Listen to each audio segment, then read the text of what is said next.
પર અમદાવાદમાં અસામાજિક તત્વોનો આતંક હજુ પણ યથાવત છે। જી હા, વધુ એક આ પ્રકારની ઘટના ઘટી છે। શહેરના પેલેડિયમ મોલ નજીક ઘાતક હથિયારો સાથે આ અસામાજિક તત્વોએ આતંક મચાવ્યો છે।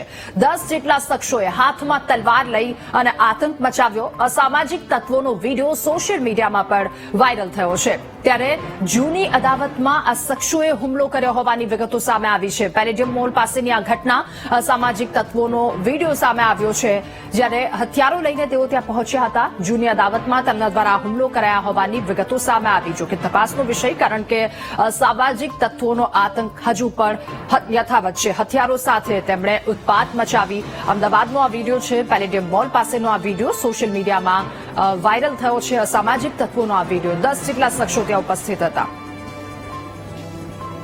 વધુ માહિતી મેળવીશું। સંવાદદાતા અપૂર્વ આપણી સાથે ફોન લાઈન પર જોડાયા છે। અપૂર્વ, અમદાવાદમાં અસામાજિક તત્વોનો આતંક જોવા મળ્યો પેલેડિયમ મોલ પાસે, શું વધુ વિગતો આ મામલે?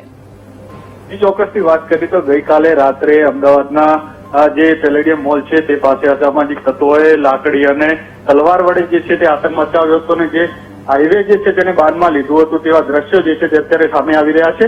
એક ગાડીના આગળ જે કેમેરો લાગેલો હતો તેમાં આ સમગ્ર ઘટના કેદ થઈ છે, જેમાં 10 થી 12 જેટલા લોકો જે છે તે હથિયાર લઈને જે છે તે આતંક મચાવતા હોય તેવા દ્રશ્યો જે છે તે આ વિડીયોમાં જોઈ શકાય છે। તેવી ચોક્કસથી કહી શકાય કે અસામાજિક તત્વો પોલીસને ખુલ્લો પડકાર ફેંકી રહ્યા છે, કારણ કે આ લોકોને કાયદા વ્યવસ્થાનો કોઈ પણ પ્રકારનો ડર નથી, પોલીસનો કોઈ પણ પ્રકારનો ખોફ નથી। તે આ વિડીયો પરથી સાબિત થાય છે, કારણ કે અનેક વખત આ રીતની ઘટનાઓ સામે આવે છે છતાં પણ અસામાજિક તત્વોને રોકવામાં પોલીસ ક્યાંક ને ક્યાંક નિષ્ફળ જતી હોય તેવું લાગી રહ્યું છે। કારણ કે હમણાં થોડા સમય પહેલા જે 31 હતી ત્યારે અનેક ચેકિંગ જે છે તે કરવામાં આવતા હતા, અનેક જગ્યાએ પોલીસ બંદોબસ્ત ગોઠવવામાં આવે તો છતાં પણ હજી સુધી અસામાજિક તત્વોને કોઈ પણ પ્રકારનો પોલીસનો ડર રહ્યો ન હોય તેવું આ વિડીયો પરથી સાબિત થાય છે। જો કે મહત્વની વાત એ છે કે જે જગ્યાએ આ અસામાજિક તત્વોએ આતંક મચાવ્યો છે ત્યાં સતત પોલીસ હાજર રહેતો હોય છે। પોલીસ ટ્રાફિક પોલીસની ચોકી પણ ત્યાં હોય છે, એટલે ત્યાં ટ્રાફિક પોલીસના જવાનો પણ હાજર રહેતા હોય છે, જે અવારનવાર જે હેલ્મેટ પહેર્યા વગર જતા હોય તેમને રોકતા હોય છે। પરંતુ આ સામાજિક તત્વોને રોકવામાં કેમ પોલીસ કોઈ રસ નથી દાખવી રહી, તેને લઈને પણ અનેક સવાલો ઉઠી રહ્યા છે, કારણ કે એક બે નહીં પરંતુ છેલ્લા ઘણા સમયથી આ રીતના સામાજિક તત્વોનો આતંક સામે આવી રહ્યો છે, પરંતુ પોલીસ ક્યાંક ને ક્યાંક નિષ્ફળ ગઈ હોય તેવું લાગી રહ્યું છે। જો હજુ પણ કોઈ પણ પ્રકારનો આ સામાજિક તત્વો પર જો અંકુશ નહીં લગાવવામાં આવે તો હજુ પણ આ રીતના સામાજિક તત્વોના અનેક વિડીયો સામે આવશે।